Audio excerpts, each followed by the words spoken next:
ఉసిరికాయ తాలింపు పెట్టాను కదా, ఇందులో నేను పప్పు తాలింపు వేసేస్తున్నా.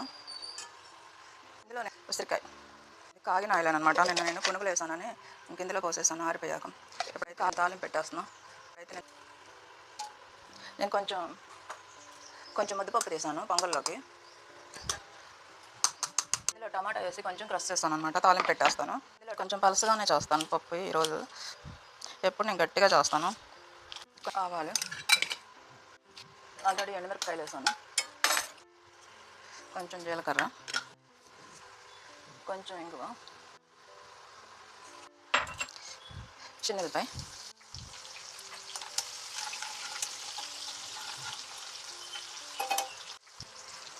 ఉల్లిపాయలు, ఉప్పు, పసుపు.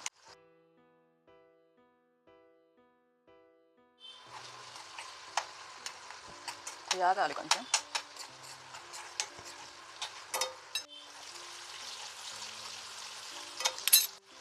కారం,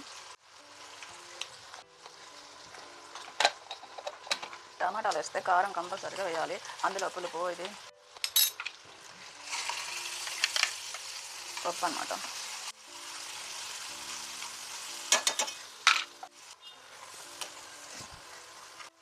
కొంచెం వాటర్ వేస్తాం, అయితే మరీ గట్టిగా ఉంటుంది అన్నమాట, బాగుంటుంది.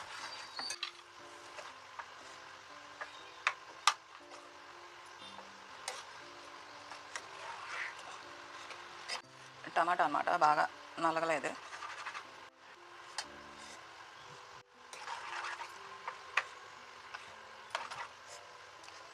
చాలా బాగుంది, ఉప్పు తగ్గింది.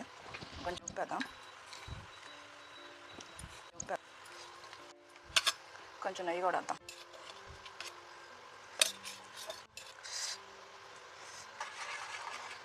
నేను ముద్దపప్పు కావాలని చెప్పేసి విడిగా పప్పు వండి ముద్దపప్పు తీసేసి అందులో 2 టమాటాలు వేసి కొంచెం మిక్స్ చేశాను అనమాట. పప్పుతో పాటు టమాటాలు కూడా పెట్టేశాను. అదనమాట.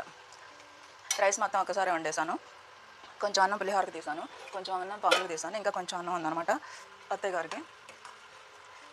అదనమాట. అయిపోయింది, పొంగల్ అయిపోయింది, పప్పు కూడా అయిపోయింది.